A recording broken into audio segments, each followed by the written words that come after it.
Welcome to the J.R. Hendrick Texan Gentleman, the podcast that deals with the early life of J.R. Hendrick.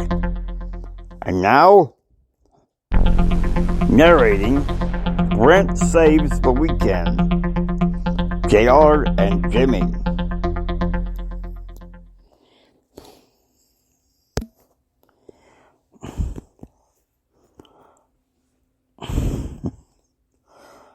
December 2nd, 1994, 5:05 a.m. Eastern.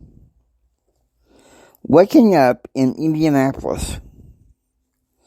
It's obvious that Jim is hungover. Taking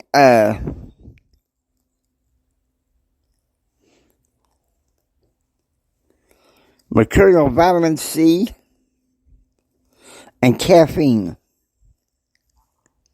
He does what he can to overcome his hangover because he has to meet the governor at 10 this morning on appointment. He is not looking forward to this. 6:20 a.m. Betsy wakes up and orders room service. Bagels with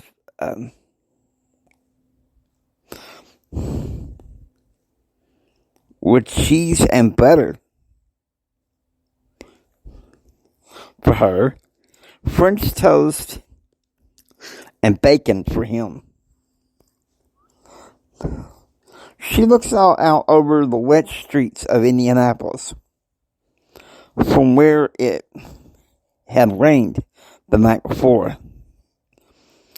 When Jim makes his short round to go visit the governor, Betsy was going to go shopping.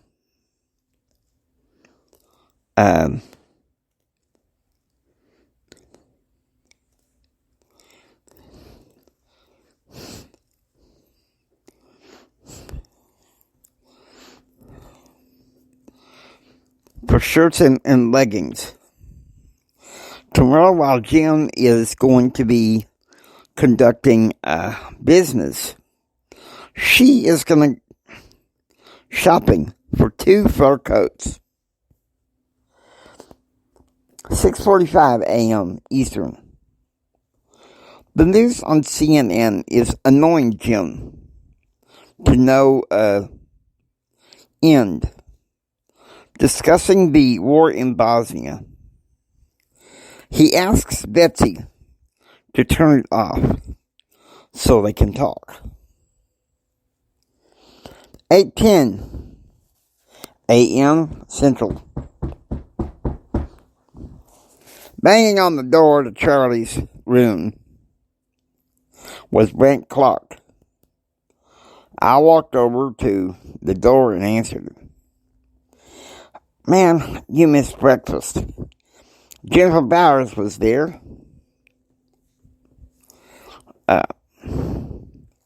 Do you want to miss class? Brent asked as we walked into the hall. All right. Here's a power breakfast from the snack bar. Okay now. Jennifer Bowers, and we are expected you for lunch at the Holy Spirit Club. We want to warn you about what's going to be involved now that Charlie is going down to housing with his family to make you his roommate next semester. 9 a.m. Central. In economics class, Dr. Galworthy goes through the review for Monday's exam and says the final exam is non-comprehensive. He says that he and his wife are moving to Arlington, Texas, where he would be teaching economics at UT Arlington School of Business. And he's thrilled that it's going to be within the College of Business at UT Arlington. That way, he can continue his supply side bent.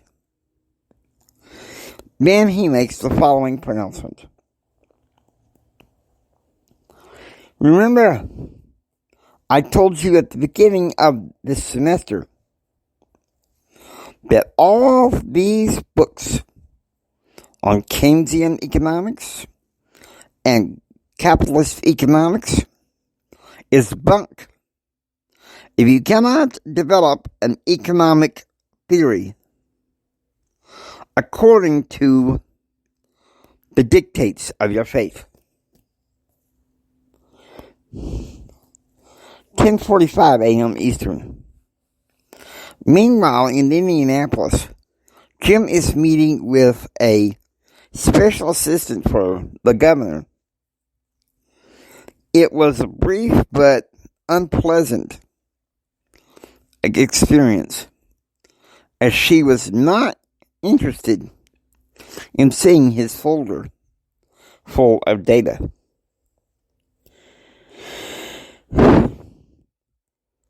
"11:05 a.m. In mass media theory class, Dean Satie lectured about bounded theory of broadcast media. 1:30 p.m. Eastern. Back at the hotel, Jim wakes up from a nap. He picks up the phone and calls Claude. 2 p.m. Central. JR called Charlie, but he is unavailable. Brent is not answering his phone either. He feels depressed and lonely. He's tired of life on campus. Even Jennifer Bowers stood him up for lunch. 4:05 p.m. Central. Brent called JR and said he was on the way to pick him up. Jennifer Bowers would meet him for dinner. And together, they go to the Carol Light ceremony. It was an epiphany. The beginning of what would be a downfall in relations with Charlie Nation. Absolutely.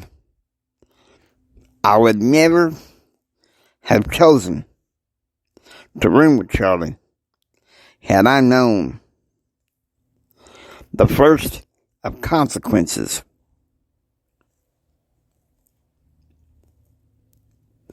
of raising hell and rooming with a playboy. 4:30 p.m. Central. Brothers Superior Lancaster and Brantley had a Bible study right there in the living room of the Holy Spirit Club. And JR is sitting there in between Brent and Jennifer Bowers. 5 p.m. Central. The life of the table. JR sits in between Brent and Jennifer. At the same time, an hour later, at the club Frivolous Business in Indianapolis, Jim and Betsy are having dinner with Mr. and Mrs. Bernard Britley. They discuss some articles in National Review, but shied away from the Bob Cooney bribery case. Jim had been annoyed with the questions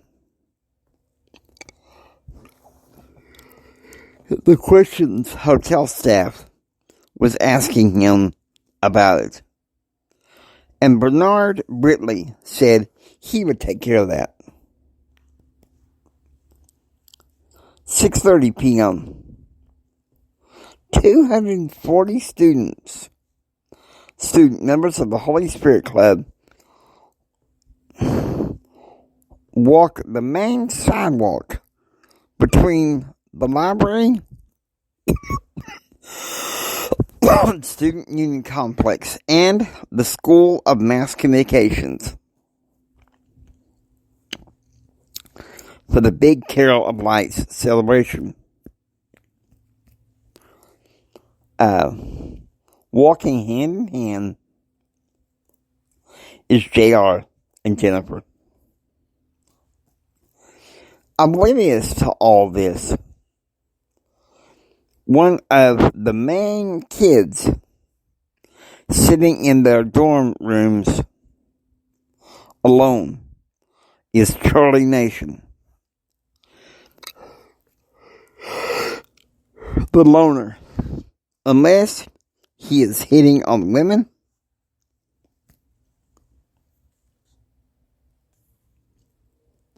or stirring up the pot at parties, was enjoying himself listening to a little bit of Offspring and Bovine Nightmares.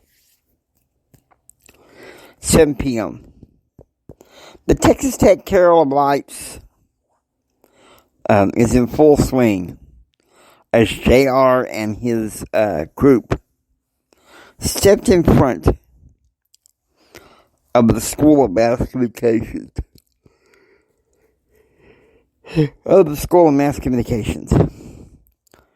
As the Red Raider Choir and Orchestra begins a few lines from songs from Rudolph the Red-Nosed Reindeer, O Come All Ye Faithful,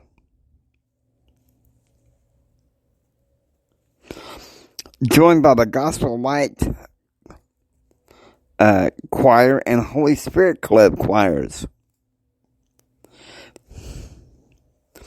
Frosty the Snowman, It Came Upon Midnight Clear, Jingle Bells and Silent Nights.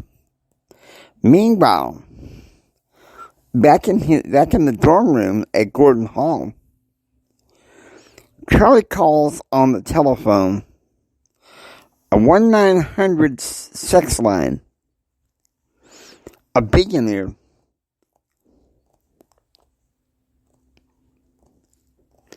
the girls on campus knew that Charlie's bravado showed a lack of appreciation of the consequences of his actions. 8:05 p.m. Back in my dorm at Gordon Hall, I found out that Charlie had gone into his room.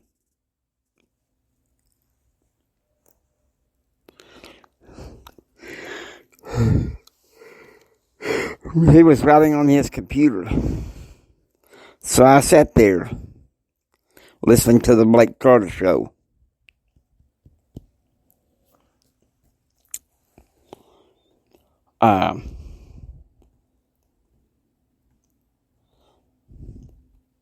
That was December 2nd. December 3rd, 12:40 a.m. Eastern. Jim is up is up, stuck with a hangover again. He reaches for some coffee and chocolate tablets. 2:10 a.m. Eastern. Jim is up nursing the rest of his hangover. Reads National Review and the Bible. 9 a.m. Central. Brent and JR attend a meeting of the Lubbock Conservative Union at Smith Hall 101. One featured speaker was Sharon Kennedy, a Fort Worth resident who was born in Washington, D.C.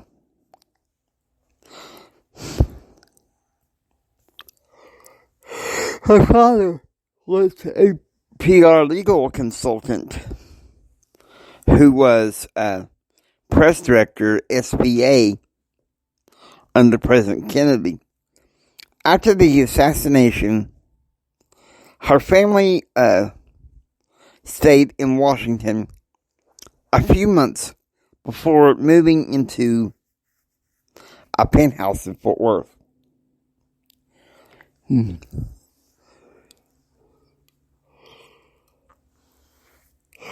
a.m. Eastern.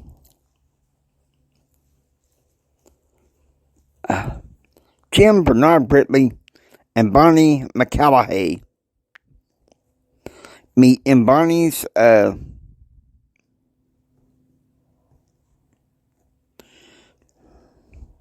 subletted penthouse suite.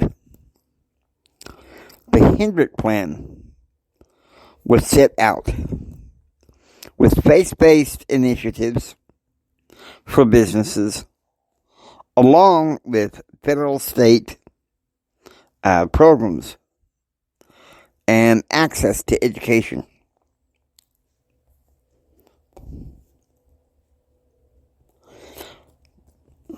(12 p.m.) JR and Brent go into the snack bar at the Center for Public Affairs to get a few cheeseburgers. 3 p.m. Congresswoman Cheryl Stanovich spoke about the conservative contract of America.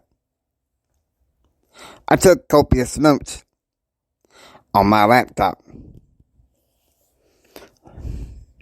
6:45 p.m. Eastern. Jim and Betsy are having dinner and champagne with Senator and Mrs. Alex Romey of Michigan. 6 p.m. Central. Chicken sandwiches were served for dinner tonight at the Holy Spirit Club. Sure. As I sat down with Brent Clark and C.B. Coleman.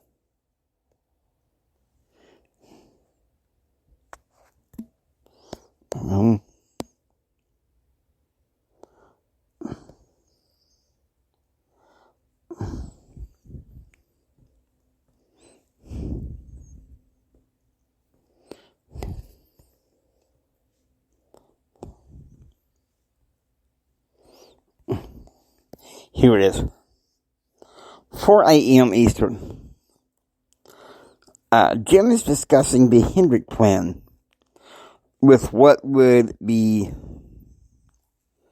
his first day in Congress. Again, Michigan Senator Alex Romey. The 51-year-old senator was a diehard conservative who got tired of the Democratic political machines in Michigan and was therefore ran for and won election to the Senate. 4 a.m. 8 a.m. Eastern, Indiana Hills Baptist Church. Jim and Betsy are listening to a sermon from country preacher Daniel Lumpkin. 8 a.m. In Lubbock, Jared is laying in his bed in Gordon Hall, deciding not to go to church today due to upset stomach. Kevin McDonald said that as soon as church was over, he would go to the Raider Express store and get him some stomach relief. 12 p.m. Eastern. Back at the hotel, Phil later called Jim. The administrator reminded him of the general meeting on Wednesday. 12 p.m. Central. Kevin McDonald brought in some Pepto-Bismol and some Citizine, an extra strength lemon drink. 4 p.m. Eastern.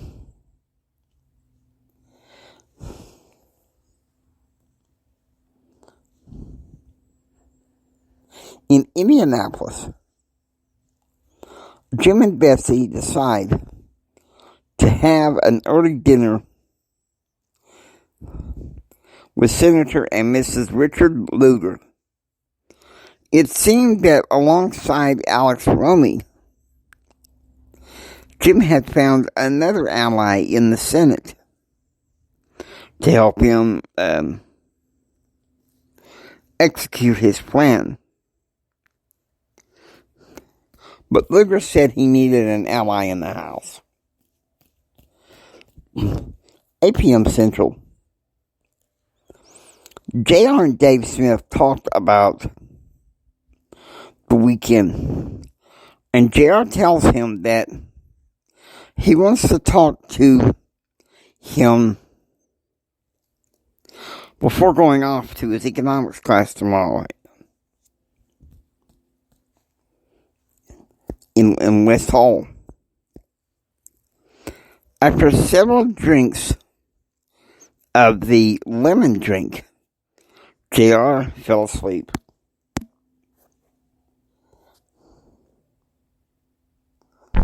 Hope you enjoy listening to the J.R. Hendrick Texan Gentleman. If you like what you hear, please subscribe and become a part of the adventure. This is the James Hendrick Empowerment Network saying until next time, get ready for the rest of the story. It gets more interesting from here.